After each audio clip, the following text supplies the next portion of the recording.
the land of Canaan, long before Israel was a nation, a boy was born into a family, living on the edge of survival and promise.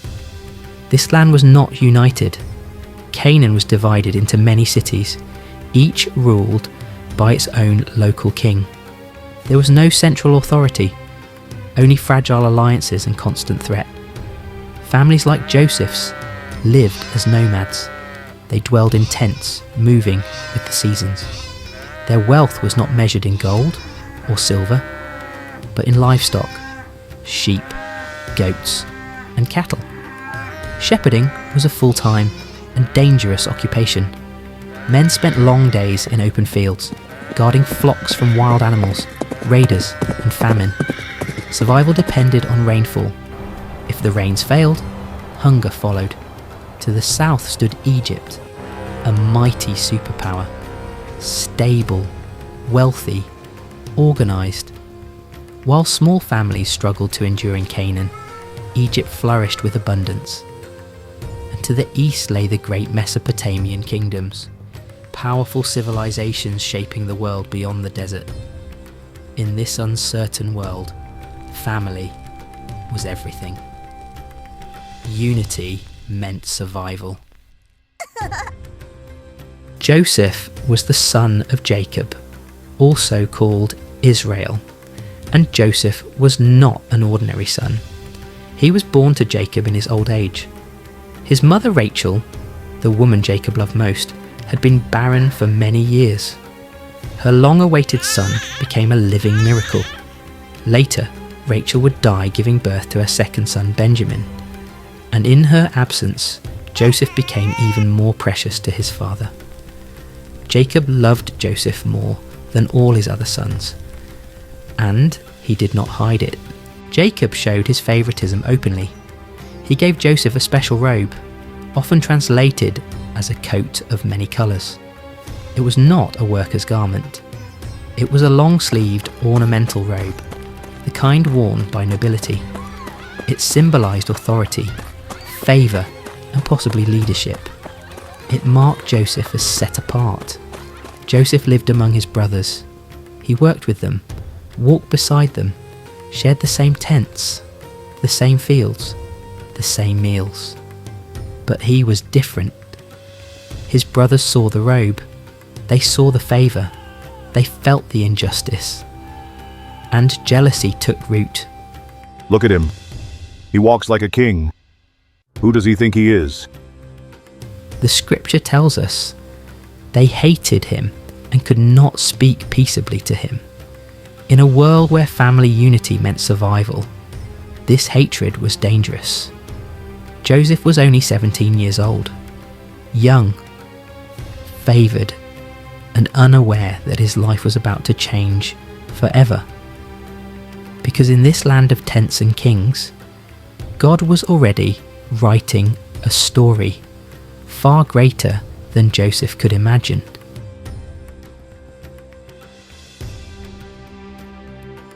Joseph was not like any other boy. He had dreams, not ordinary dreams, but visions that stayed with him when he awoke. One night, beneath the quiet stars, Joseph dreamed he and his brothers were in the fields, binding sheaves of grain. 8 sheaves stood together, and then Joseph's sheaf rose upright. One by one, the other 7 bowed before it. When Joseph woke, the image burned in his mind, and in his innocence, he shared the dream. But the dream did not inspire wonder. It stirred resentment. Do you think we will bow down to you? Do you think you will rule over us? You expect us to serve you? You're only a boy. And their jealousy grew. Joseph told his father as well. Jacob rebuked him, yet he kept the words close, pondering them. For though Joseph was young, the dream carried weight, and what his brothers already feared now felt unavoidable.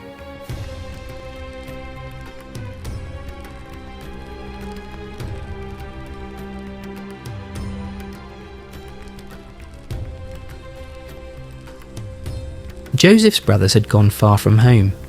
They were pasturing their father's flocks near Shechem, But the land could not sustain them there, so they journeyed farther still, to the region of Dothan. Days passed, and Jacob grew concerned. So he called for Joseph. Go now, see if it is well with your brothers and with the flocks. Bring word back to me. Yes, Father. I will prepare for the journey. You can trust me. And Joseph went, obedient, unaware. When the brothers saw him coming from a distance, before he ever reached them, their hearts hardened, and they conspired against him. Here comes that dreamer. Now is our chance. Let us kill him and see what becomes of his dreams. They meant to spill his blood, but one voice broke through the rage. Shed no blood. Throw him into this pit here in the wilderness, but do not lay a hand on him. Reuben said this to save him, for he planned to return later and bring Joseph safely back to their father. So when Joseph reached them, they stripped him of his robe, the robe of many colours, and they threw him into the pit. The pit was empty. There was no water in it. Then Reuben left, and the others sat down to eat as though nothing had happened. It was then that Judah spoke. What profit is it if we kill our brother and conceal his blood? Come, let us sell him. He is our brother, our own flesh. And they agreed. Just then, a caravan came into view. Midianite traders, Ishmaelites, travelling from Gilead. Their camels were carrying spices, balm and myrrh. They were on their way down to Egypt. Joseph was pulled up from the pit, and for 20 shekels of silver he was sold. The traders took him away, south, toward Egypt. Later Reuben returned, and the pit was empty. But Joseph was already far away. So the brothers took his robe. They slaughtered a goat and dipped the robe in blood. Then they brought it to their father. O my son, my beloved son, my heart is torn within me. Jacob recognized it, and his heart broke. Joseph was carried away into slavery, and his brothers returned home bearing a lie.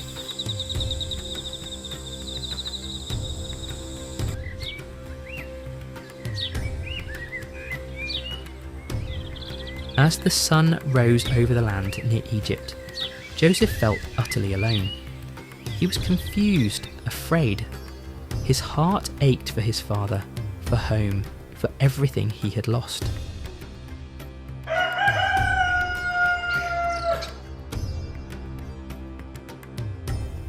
He did not know where he was being taken. He did not know what awaited him. His hands were bound, raw and aching from the ropes that had dragged him across the land. Each step forward felt heavier than the last. The future stretched before him like a shadow, uncertain and terrifying.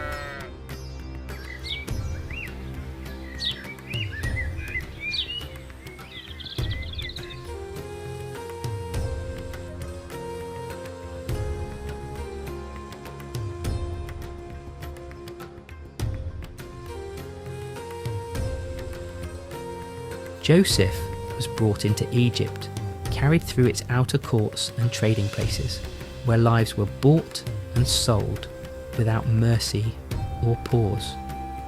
He was handed over from the traders' hands into the hands of an Egyptian official. I am not looking for idle men. I want someone strong, disciplined, and trustworthy. Show me your best. His name was Potiphar, an officer of Pharaoh, captain of the guard, a man of great wealth and authority.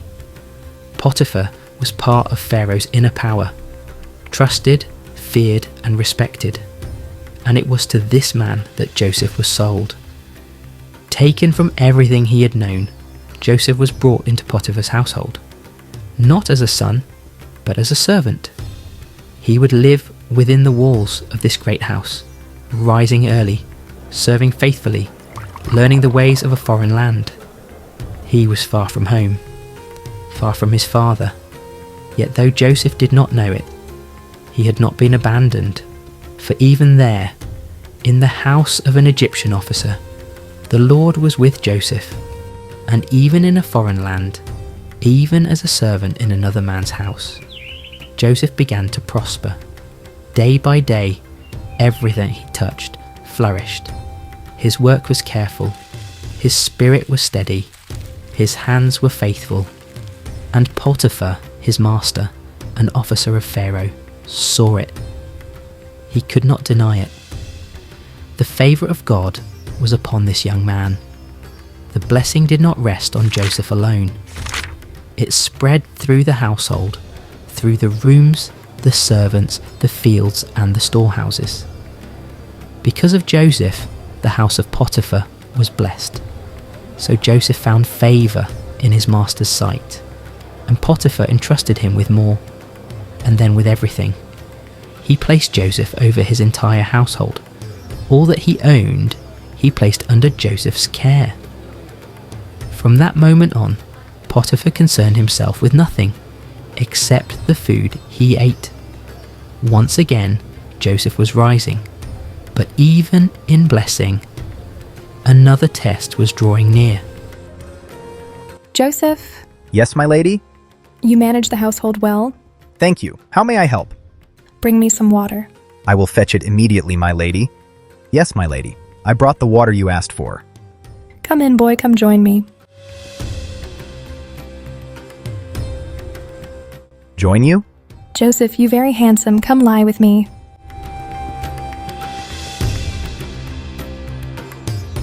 My master trusts me with everything he owns. Nothing has been kept from me except you. You are his wife. How could I do this? How could I commit such a sin against God? She did not stop. Day after day she spoke to Joseph, but he would not listen. He would not lie with her. He would not even be near her. Then one day, when Joseph went into the house to do his work, and no one else was there, she caught him by his garment. Lie with me. But Joseph did not argue. He did not stay. He left his garment in her hand and ran from the house. Enraged and humiliated, she cried out. She called to the men of the household and said, See what he tried to do to me. I screamed, and he fled, leaving his garment behind. And when her husband returned, she told him the same lie. Joseph was accused, and Joseph was taken away to prison.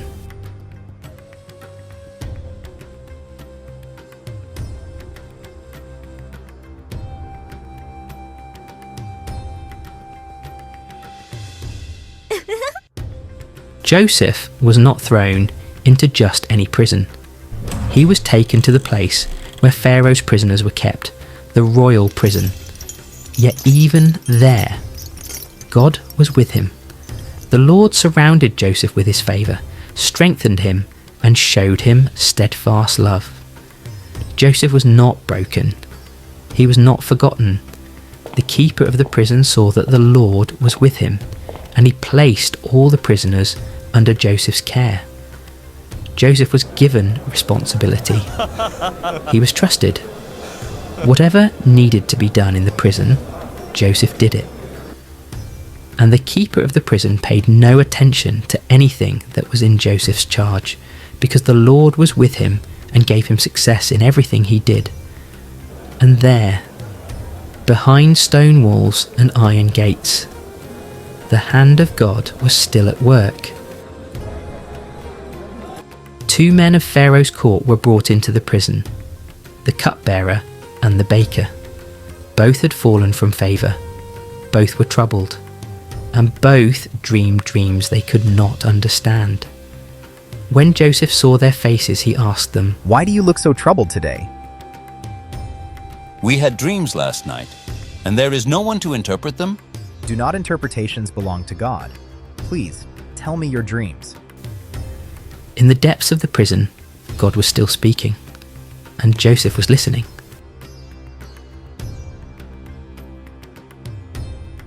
That night, as Joseph slept within the prison walls, his thoughts drifted home.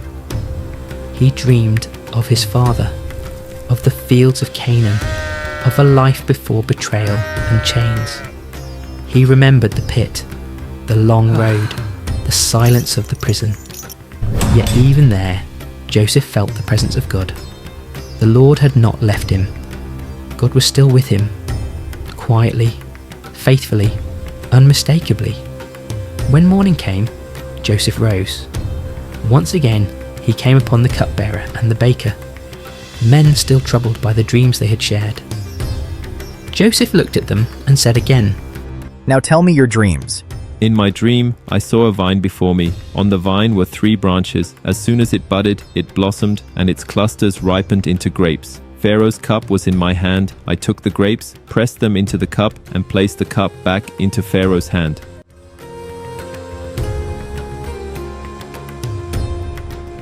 I also had a dream. There were 3 baskets of bread on my head. In the top basket were all kinds of baked food for Pharaoh, but the birds were eating them out of the basket on my head.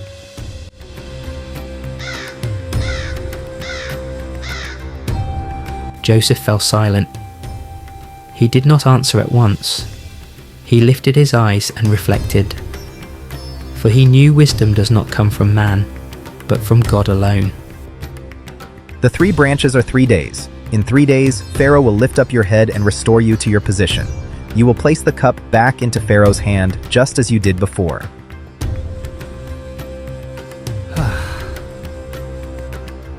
The 3 baskets are 3 days. In 3 days, Pharaoh will lift up your head from you. You will be taken away, and the birds will eat your flesh.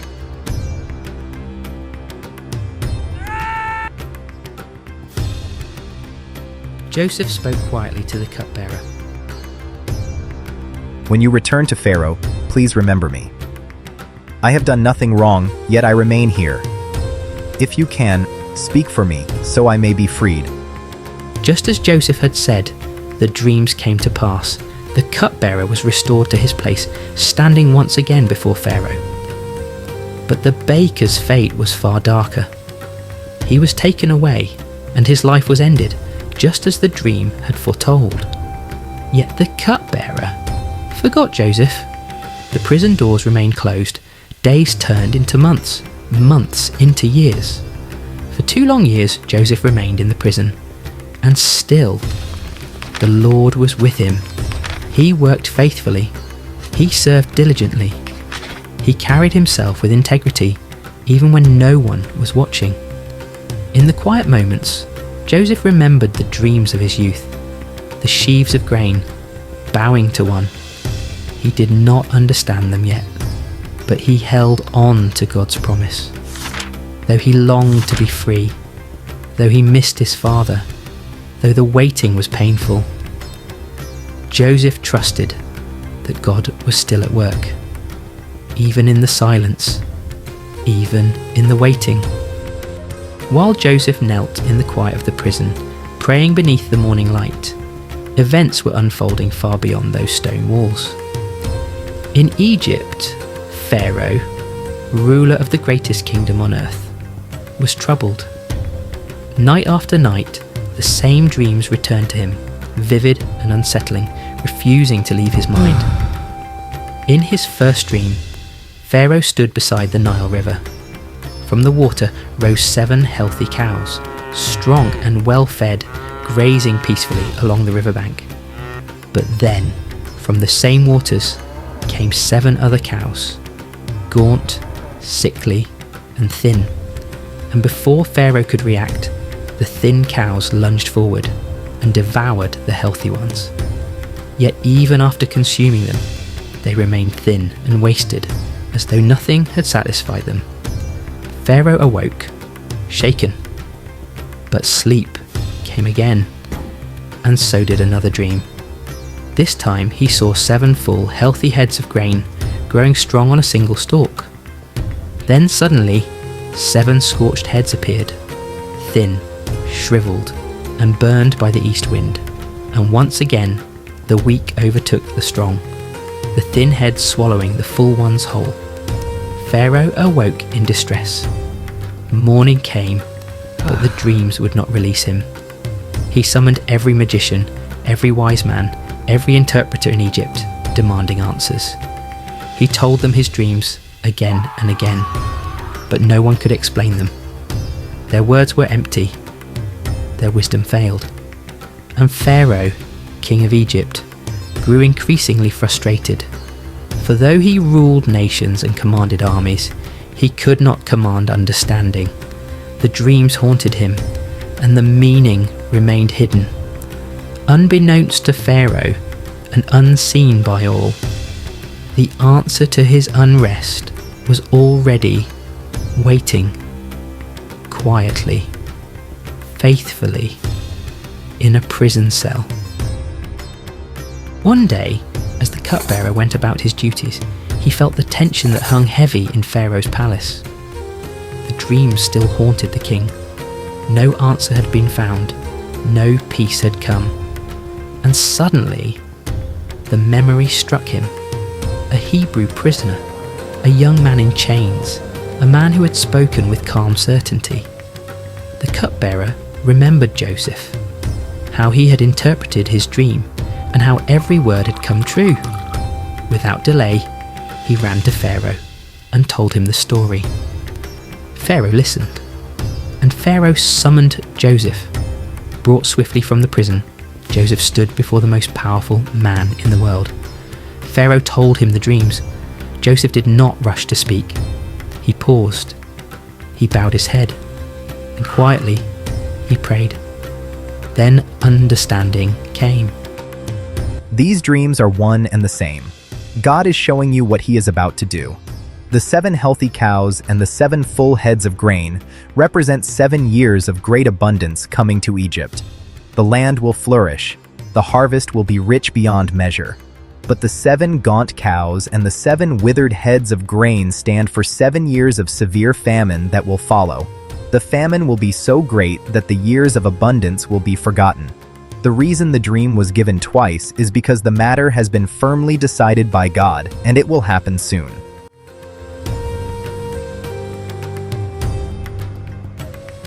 Now therefore, let Pharaoh choose a wise and discerning man and set him over the land of Egypt.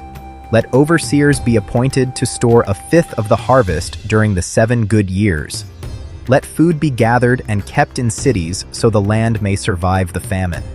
If this is done, Egypt will not perish when the years of hunger come. Pharaoh sat in silence. The throne room, once filled with tension, now felt stunned. Joseph had not stumbled over his words. He had not guessed. He spoke with clarity, with authority, as though heaven itself had placed the answer in his mouth.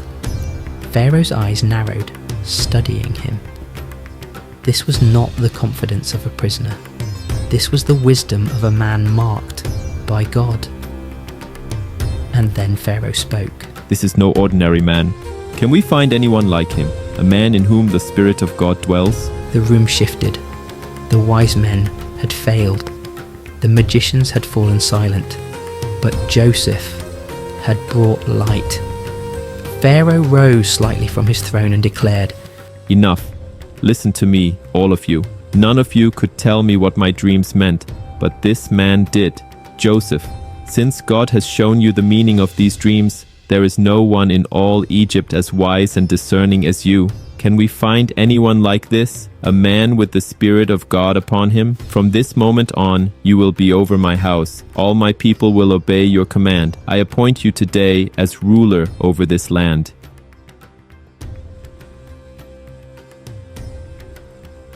Pharaoh's voice echoed through the palace, and in one sentence, everything changed. The prisoner was no longer a prisoner. The forgotten one was suddenly chosen. Joseph stood in silence, stunned, trembling, but steady, because he knew this wasn't luck. This was God. And then Pharaoh spoke the words that would shake all of Egypt. Only the throne will be above you.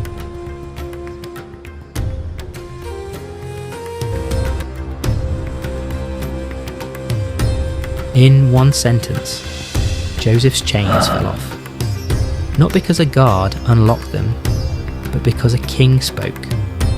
Only moments ago, he was a prisoner. Now, Pharaoh had declared, "You will be second in command. Only the throne will be above you."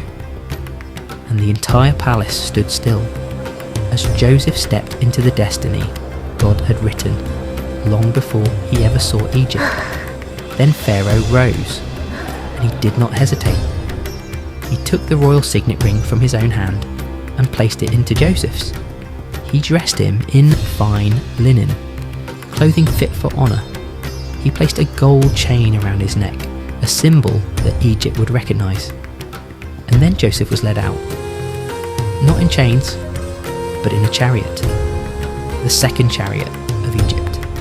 And as he passed through the streets, a cry rang out before him, "Bow the knee!" The dreamer had become the ruler. And just like that, the prisoner became a prince. Pharaoh didn't only give Joseph a position, he gave him a new life. He gave him a wife, Asenath, the daughter of Potiphar, priest of On. Joseph, once rejected, once betrayed, once forgotten, was now building a future in the land that had once been his prison. And in time, God blessed him with sons. The first he named Manasseh, saying, "God has made me forget all my trouble and all my father's house." And the second he named Ephraim, saying, "God has made me fruitful in the land of my suffering." Joseph had once lost everything, but now God was restoring him with purpose, with favour, and with a promise still unfolding. And just as Joseph had spoken, the land began to flourish. The river Nile overflowed its banks, the fields turned green, and harvest after harvest poured in like a flood of blessing. For 7 years, Egypt saw abundance like it had never known. And Joseph did exactly what he had warned Pharaoh to do. He travelled across the land, organising, planning, commanding, and from every harvest, 1/5 was gathered. Not stolen, not taken in cruelty, but stored with wisdom. Grain was collected from every city and stored up in massive storehouses, stacked higher and higher until it became impossible to measure. And Pharaoh watched it all unfold, not with doubt, but with awe. Because everything Joseph touched prospered. The nation was rising, the people were fed, the empire was growing stronger, and it became clear to all of Egypt that Joseph's wisdom was not ordinary. It was the hand of God, turning famine into survival, before the famine had even begun. The years of plenty did not last forever. Just as Joseph had warned, the land began to change. The skies grew silent, the fields dried, the rivers slowed, and the world that once overflowed with grain now echoed with hunger. The 7 years of prosperity faded like a distant memory, and famine spread across the land. People searched desperately for food. Families rationed crumbs. Nations weakened under the weight of starvation. But Egypt had storehouses. Because one man had listened to God, because one man had obeyed. And soon word began to spread that there was grain in Egypt. People came from every direction, crossing deserts, travelling in convoys, all with one desperate hope. Maybe Egypt can save us. Even Jacob, Joseph's father, could no longer ignore what was happening. His food was running out, his grain was running out, and the hunger was getting closer every day. So Jacob turned to his sons and said, "Why do you just stand there looking at one another? I have heard there is grain in Egypt. Go down and buy for us, so we may live and not die." So the brothers prepared for the journey. 10 of them set out, but one remained behind. Jacob would not let Benjamin go. Not after losing Joseph. Not again. And in Egypt, the convoy finally arrived. Dust-covered, tired, hungry. They stepped into the land of Pharaoh and were brought before the governor, before the man in charge of everything, before the one who held the keys to the grain. And when Joseph looked up, his heart stopped, because there they were, his brothers. The same faces, older now, hardened by time, but unmistakable. Joseph recognized them immediately, yet they didn't recognize him. How could they? He no longer wore the coat of a shepherd boy. He stood in royal linen. He spoke the language of Egypt. He carried the authority of a prince. And the brothers did the one thing Joseph had seen in his dream so many years before. They bowed low before him, not knowing. They were bowing before the brother they had betrayed. For a moment, Joseph said nothing. He simply stared. His chest tightened. His mind flooded with memories. The pit, the rope, the caravan disappearing into the horizon.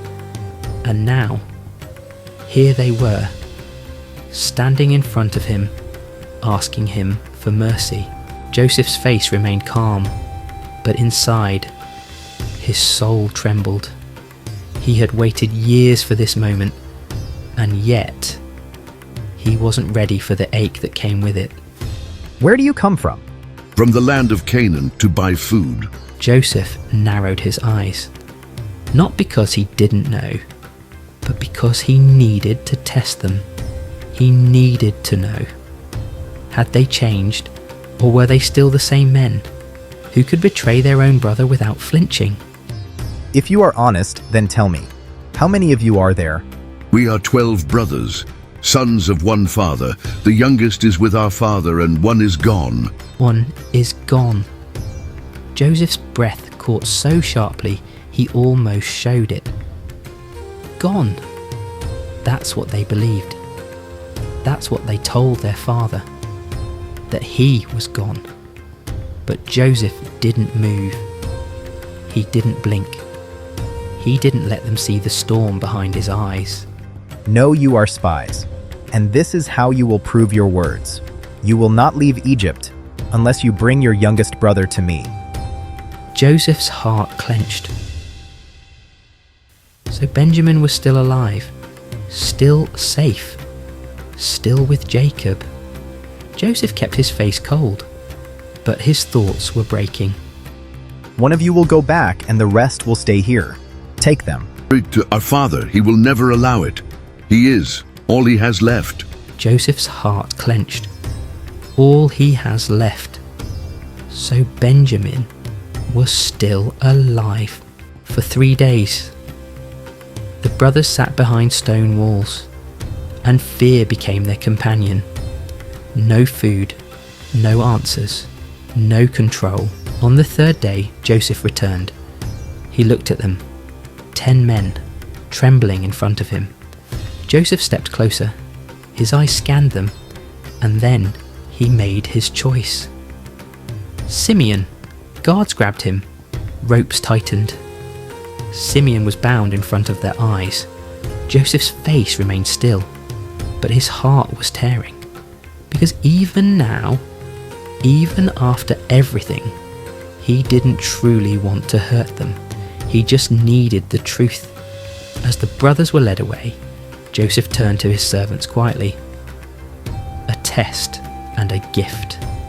The brothers left Egypt with grain, but their hearts were heavier than their sacks, because behind them, Simeon remained in chains, and ahead of them was the one thing Jacob would never give up: Benjamin. And Joseph stood alone in the palace, watching them disappear into the horizon, knowing the next meeting would change everything. The brothers returned home, dust-covered, shaken, and silent. Jacob looked at their faces and knew something was wrong, and when they opened their sacks, Their grain was there, but so was the silver. Every coin returned. Their hearts dropped.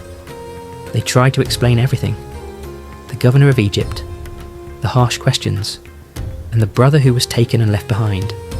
Jacob's voice broke. Joseph is gone. Simeon is gone. And now you would take Benjamin too. But the famine grew worse. Days passed, then weeks, and soon the food ran low again. And Jacob finally said the words they were all afraid to hear. Go back. Buy us some food. Bring Benjamin with you. So the brothers returned to Egypt with gifts, with double silver, and with their youngest brother beside them. When Joseph saw Benjamin, something inside him trembled, but he kept his face firm. He tested them again. He filled their sacks with grain, and once more he returned their money. Then he did one final thing. Joseph ordered his own silver cup, the cup of the ruler, to be hidden inside Benjamin's sack, and the brothers were sent away. But they didn't get far. Before soldiers stormed after them, they searched every sack until finally the cup was found in Benjamin's bag. The brothers froze. Their blood ran cold. They tore their clothes in grief and returned to Egypt in silence. They stood before Joseph again, not as proud men, but as broken ones. And Judah stepped forward, his voice shaking. Please do not send me back without the boy. My father would die from grief. Keep me instead, I will take his place. I beg you. And in that moment, Joseph saw it. They were not the same men who sold him. They had changed. They were willing to suffer, to protect their brother, instead of abandoning him. Joseph couldn't hold it in anymore. He turned away and wept. Then he cried out, "Send everyone out!" The room emptied, and Joseph stood alone with his brothers. His voice broke as he said, "I am Joseph." The brothers staggered back, terrified, speechless, but Joseph stepped closer, and his eyes filled with tears. Do not be afraid. What you meant for evil, God meant for good to save many lives. I forgive you all. Joseph embraced them. He forgave them, and he told them to go quickly, to bring my father here. When Pharaoh heard the news, he rejoiced, and he commanded, "Bring your father, bring your families. I will give you the best of the land of Egypt." So the brothers returned to Jacob and spoke the words that sounded impossible. Joseph is alive. At first, Jacob could not believe it, but when he saw the wagons, when he saw the provision, his spirit revived, and Jacob wept.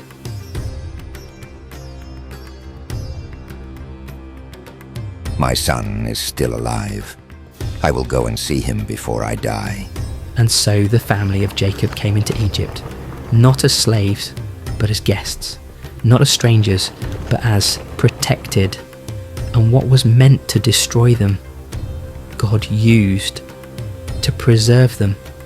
Because even in famine, even in betrayal, even in waiting, God was still writing the story.